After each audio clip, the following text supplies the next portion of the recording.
안녕하세요. 오늘도 사연살롱을 찾아주셔서 감사합니다. 저는 50대 중반의 여성이에요. 얼마 전 저는 결혼 20주년을 맞아서 남편하고 바닷가로 여행을 갔어요. 요즘은 여행 다니기가 전보다 좀 편해진 것 같아서 좋더라고요. 오랜만에 애들 없이 남편하고 단둘이 오붓한 시간이었어요. 그렇다 보니 20년도 더 된 예전 일이 생각나서 이렇게 사연을 보내요. 제가 어릴 때 엄마는 동네에서 식당을 하셨어요. 그래서 친구들은 저한테 밥이라고 부르기도 했어요. 아이들이 식사 때에 놀러 오면 엄마가 식당으로 불러서 밥을 차려주셨거든요. 작은 가게였지만 엄마 손맛이 좋아서 다들 엄마가 해주는 음식을 좋아했어요. 어떤 친구들은 자기네 집밥보다 우리 식당 밥이 맛있다며 일부러 식사 시간에 와서 밥을 먹고 가기도 했어요. 야, 니네 자꾸 우리 식당에 와서 밥 먹으면 엄마한테 안 혼나? 엄마들은 엄마가 한 음식보다 다른 사람이 한 음식 좋아하면 싫어하잖아. 괜찮아. 우리 엄마도 니네 엄마 반찬이 훨씬 맛있대. 그래서 오늘 열무김치 사오라고 돈도 주셨어. 라고 할 정도로 엄마 음식은 인기가 있었어요. 저는 그런 엄마가 자랑스러웠고 저도 엄마처럼 음식을 잘하고 싶어서 요리를 가르쳐달라고 조르곤 했어요. 집에 요리 잘하는 사람은 한 명이면 돼. 뭘 너까지 하려고 그래. 그러지 말고 넌 공부해. 공부해서 번듯한 직장 들어가야지. 라며 저를 영어 수학학원에 보내셨어요. 아빠는 법대를 나오셨는데 사법고시 공부만 10년 넘게 하다가 결국 시험에 떨어져서 포기하셨다고 해요. 다른 건 못하고 나이만 먹다 보니 회사를 들어갈 수도 없었고요. 사업을 하려다가 자금을 대줄 곳을 찾지 못해서 접게 되었고 할 수 없이 시골 할아버지 밭에서 일하고 채소들을 운반하는 일을 하셨어요. 그래도 네 아빠 덕분에 우리 가게 재료가 제일 싱싱하잖아. 어디서 이렇게 금방 딴 채소를 구할 수 있겠어. 라고 할 정도로 엄마는 긍정적이셨지만 저와 오빠한테는 늘 안정적인 직장에 들어가서 자리를 잡으라고 하셨어요. 저희 공부를 시키는 일이라면 앞뒤 안 가리고 다 하셨죠. 돈이 많이 들어가는 과외나 특강도 전부 등록시켜 주시면서 돈은 엄마가 더 벌면 된다고 하셨어요. 엄마 음식 솜씨가 좋다 보니 잘 사는 집에서 반찬 주문을 하는 경우가 좀 있었거든요. 엄마는 그럴 때마다 수고비를 두둑히 받아서 식당 수입만으로는 감당이 안 되는 저희 교육비를 채우셨어요. 그렇게 열심히 사시던 엄마도 제가 고등학교 때 아버지가 사고로 돌아가시자 한참이나 넋을 놓고 아무것도 못 하셨어요. 저는 그런 엄마를 도우려고 학교가 끝나면 바로 와서 식당 일을 거들었어요. 엄마 대신 재료도 다듬고 엄마한테 물어보면서 간단한 반찬도 만들고 했죠. 엄마는 그런 것도 다 못할 만큼 힘들어하고 계셨어요. 그러다가 어느 날 술 취한 아저씨가 밥을 먹으러 왔다가 저한테 괜히 시비를 걸었어요. 야, 식당에서 쟁반이나 나르는 게 어디 손님한테 눈을 똑바로 뜨고 대들어? 아저씨, 제가 대드는 게 아니고요. 저희 가게는 술만 파는 데가 아니라고요. 이게 그래도 꼬박꼬박 말대꾸하네. 야, 넌 부모가 그따위로 가르쳤어? 그래, 내가 가르쳤다. 술 먹었으면 곱게 집에 나갈 일이지. 왜 남의 가게에서 내 귀한 딸한테 꼬장을 부리고 그래? 경찰 부를까? 라며 프라이팬을 들고 주방에서 엄마가 나오자 아저씨는 뭐라고 중얼대며 도망갔어요. 정이야, 엄마가 미안해. 우리 딸 열심히 공부할 때에 엄마 때문에 이렇게 말도 안 되는 놈한테 욕이나 듣고 있었네. 이제 엄마 괜찮아. 말짱하니까 넌 식당 안 나와도 돼. 엄마는 다음날 바로 보조 아주머니를 더 구하셨고 한동안 하지 않던 반찬 주문도 다시 받기 시작하셨어요. 식당은 다시 예전처럼 손님들이 많아졌고 오는 사람들마다 엄마를 격려했어요.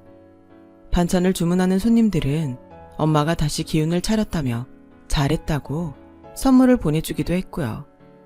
엄마는 그런 손님들에게 고마워서 전보다 더 양념을 잘 써서 맛있게 만들려고 애를 썼죠. 엄마의 그런 노력으로 저와 오빠는 무난히 대학에 갈 수 있었어요. 2살 터울인 오빠가 군대에 가 있는 사이에 저는 대학을 졸업해서 대기업의 인턴으로 들어갔어요. 하지만 인턴이 끝나고 정규직이 되지 못했고 저는 다시 취직을 하기 위해 여러 회사에 원서를 내고 면접 연습을 했어요. 그러다가 한 식품회사의 기획팀에 들어가게 됐어요. 엄마는 이제야 제가 안정적으로 살 수 있게 됐다며 많이 좋아하셨어요. 사실 그러고서 몇 년 후에 IMF 위기가 터져서 모두 어려워졌는데 그때만 해도 그런 일이 있을 거라고는 생각도 못했으니까요. 저는 회사에 들어가서 새로운 환경에 적응하느라 애를 썼어요. 그 사이 오빠가 제대를 하고 학교에 복학을 했고 다음 해에 유학을 갔어요.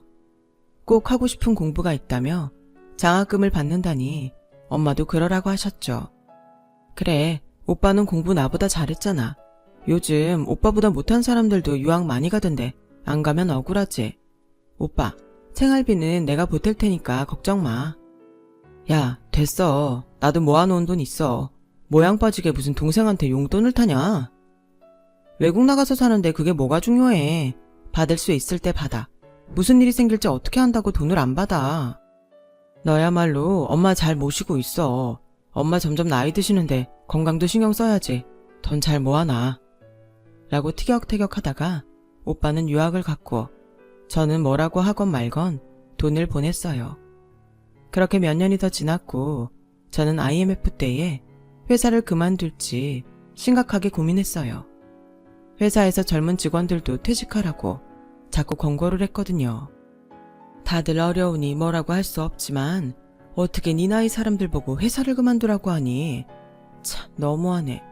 하긴 요합은행 있잖아. 거기는 신입사원들도 전부 채용 취소했다고 하더라. 라는 엄마는 저를 위로해 주시느라 애를 썼지만 정작 저는 회사 그만두는 건 아무렇지도 않았어요. 제가 고민한 건 평생 먹고 살기 위해서 뭘 하는 게 가장 좋을까 하는 거였어요. 그런 고민을 한 사이 시간이 지나서 회사는 해고 대상자를 발표했고 다행인지 불행인지 저는 거기에 들어가진 않았더군요. 전 특별히 하고 싶은 게 있었던 게 아니었기 때문에 일단 회사를 더 다녀보기로 했어요. 그러다가 본사에 다니던 남자를 만나게 됐죠. 제가 막 나온 시제품을 본사에 가져가면 그 사람이 받았어요. 한정희 대리는 일을 참 야무지게 잘하네요.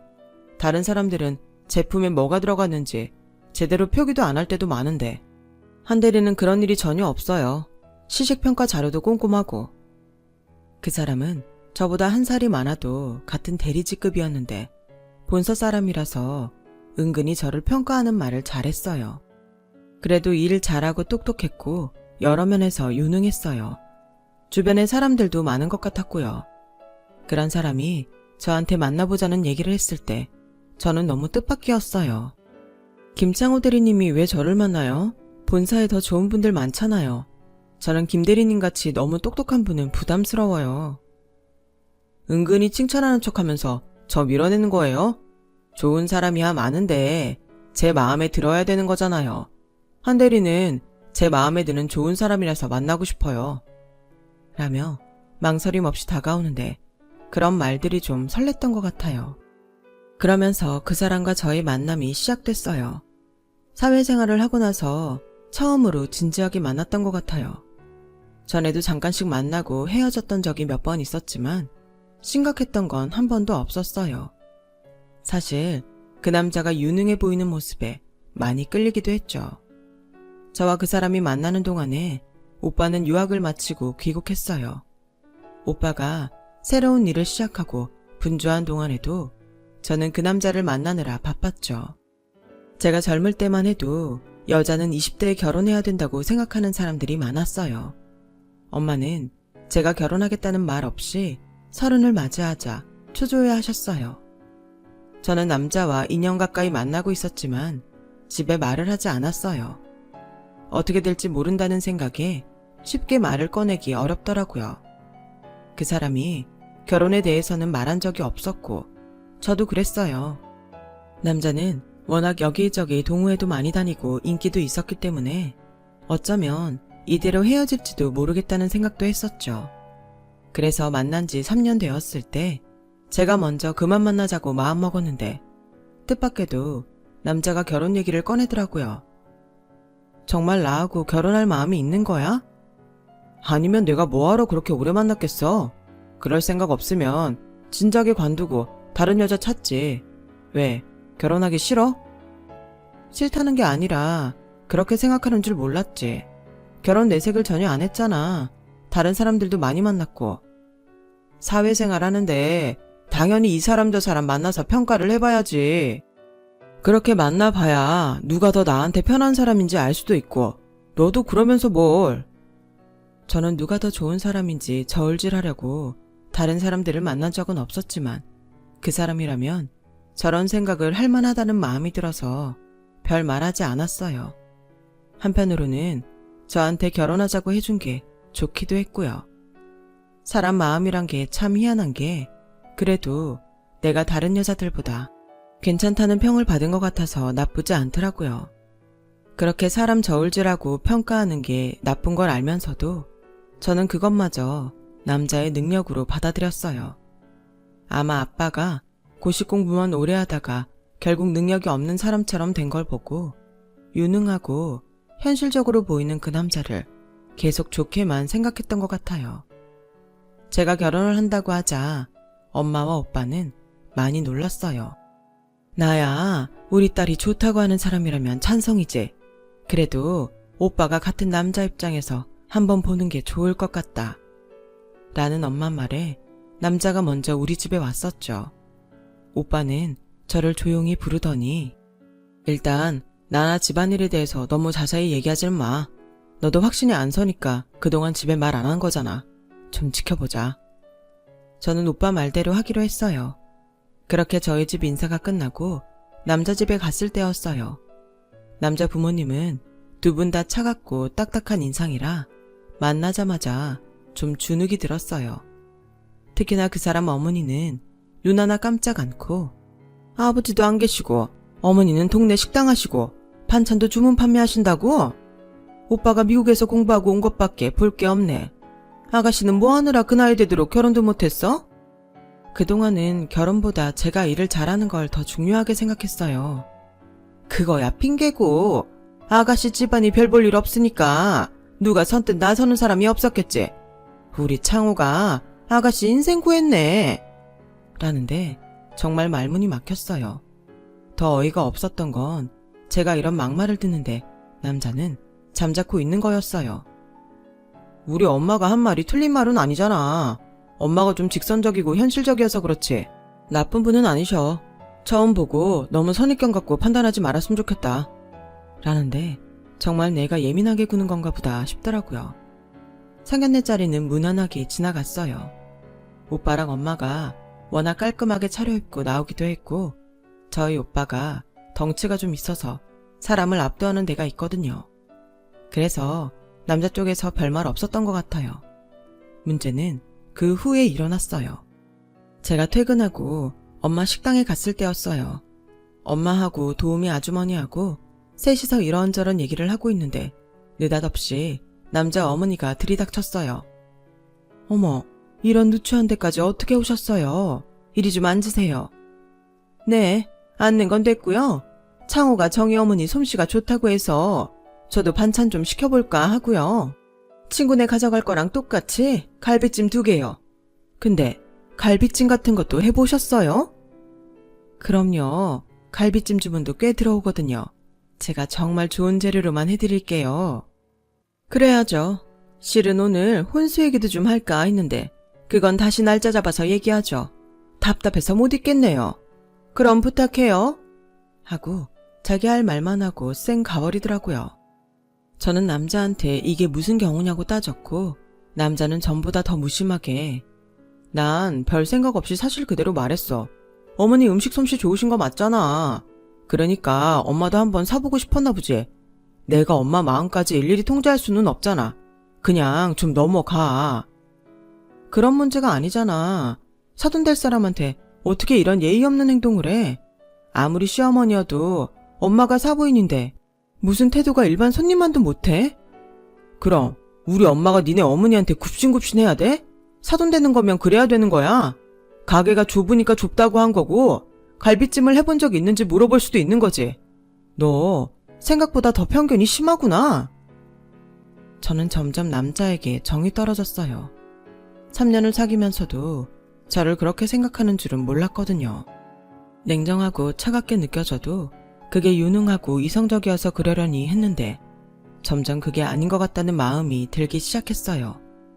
엄마는 정성을 다해서 갈비찜을 만드셨고 그걸 보는 저는 괜히 속상했어요.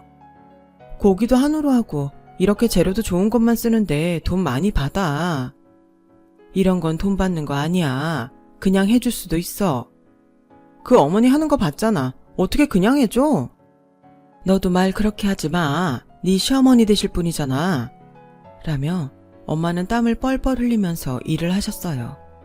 그리고 다음날 저는 정말 생각지도 못한 광경을 목격했어요. 회사 아래 카페에서 팀장님과 업무 얘기를 하고 있는데 그 남자 어머니와 엄마가 같이 들어왔어요. 보니까 남자 어머니는 핸드백만 달랑 들고 있고 엄마가 보자기에 싼 묵직한 짐을 들고 힘들게 서 계셨어요. 엄마, 여기 어떻게 왔어? 허리도 안 좋은데 이건 다 뭐야? 이거 갈비찜 사부님께서 무겁다고 좀 들어다 달라고 하시네. 그 말에 열이 받아서 그 사람 어머니를 돌아보는데 팀장님이 남자 어머니한테 인사를 하더라고요. 팀장님 어머니 친구분이라네요. 내가 순장이한테 갈비찜 가져가라고 하니까 자긴 이 아파서 못 먹는다고 자기 딸 갖다 주라고 하더라. 근데 둘이 같이 일하는 줄은 나도 몰랐네. 정희 어머니, 얘한테 주면 돼요.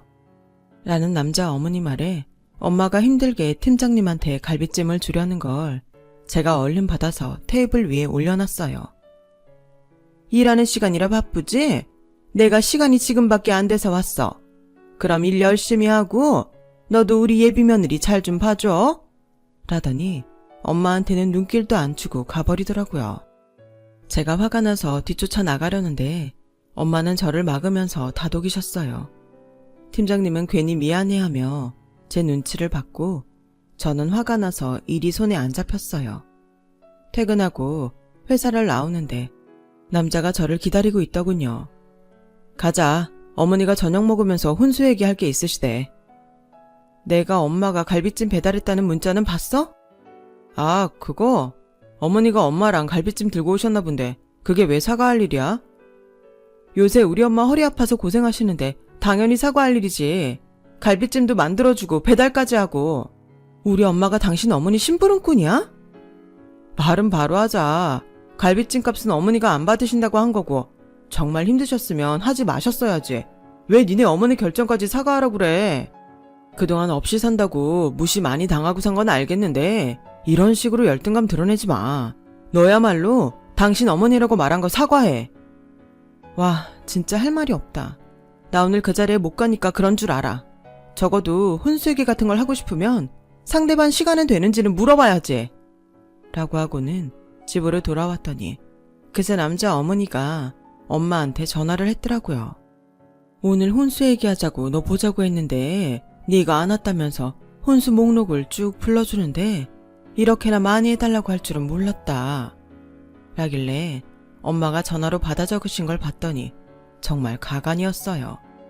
신혼집에도 당장 필요하지 않은 것까지 비싼 외제로만 하는 것도 모자라서 시댁에 몇백만 원짜리 안마의자하고 이탈리아 부엌 싱크대까지 해달라더군요. 저는 당장 전화를 했어요. 의사 변호사 집안에서도 이렇게는 요구 안 할 거예요. 창호 씨가 무슨 교수인 것도 아니잖아요. 저랑 똑같은 회사원이고요. 시댁에서 해주시는 건 20평짜리 전세인데 이런 고급 물건들이 다 어디 들어가요. 나야말로 이 정도도 못 받을 거면 너 같은 애 집에 못 들인다. 입이 삐뚤어졌어도 말은 바로 해야 한다고. 솔직히 너 뭐 볼 거 있다고 우리가 너네랑 사돈을 맺겠니? 너도 계산해 봤으니까 창호랑 결혼하겠다는 거잖아. 그럼 우리도 그만큼 받아야 되지 않겠니? 저는 그런 거 계산해 본 적 없어요. 근데 이 결혼 정말 해야 할지 진지하게 생각을 해봐야 될 것 같아요. 예, 그런 말은 우리가 먼저 해야 맞는 거지. 네가 뭔데 결혼을 생각해 본다 만다 그러냐? 저는 전화를 끊고서 바로 남자한테 연락했어요. 솔직히 얘기해봐. 왜 나랑 결혼하려고 했어? 네가 제일 적절하다고 했잖아. 엄마도 너나 니네 집이 대학이 편할 거고 나도 네가 옆에 두기에 쪽팔릴 정도도 아니고 너무 잘나서 피곤하게 굴지 않으니까. 그리고 엄마가 그러시는데 네가 정말 결혼 안 할 거면 한복 맞출 때 오지 말라고 하시네. 너는 혼수가 많은 것 같으면 잘 타협할 생각을 해야지. 무슨 생각으로 결혼을 한 해 만에 그런 얘기를 해. 네가 그런 말 할 입장이야? 이 결혼 깨도 우리가 깨. 저는 그제서야 남자가 저를 얼마나 우습게 여기는지 확실히 깨달았어요. 오빠는 그동안 있었던 얘기를 다 듣더니 일단 약속을 잡으라고 했어요. 저는 한복집 근처에 있는 카페에서 먼저 만나자고 했어요. 저와 엄마가 갔더니 남자 어머니가 먼저 있었어요.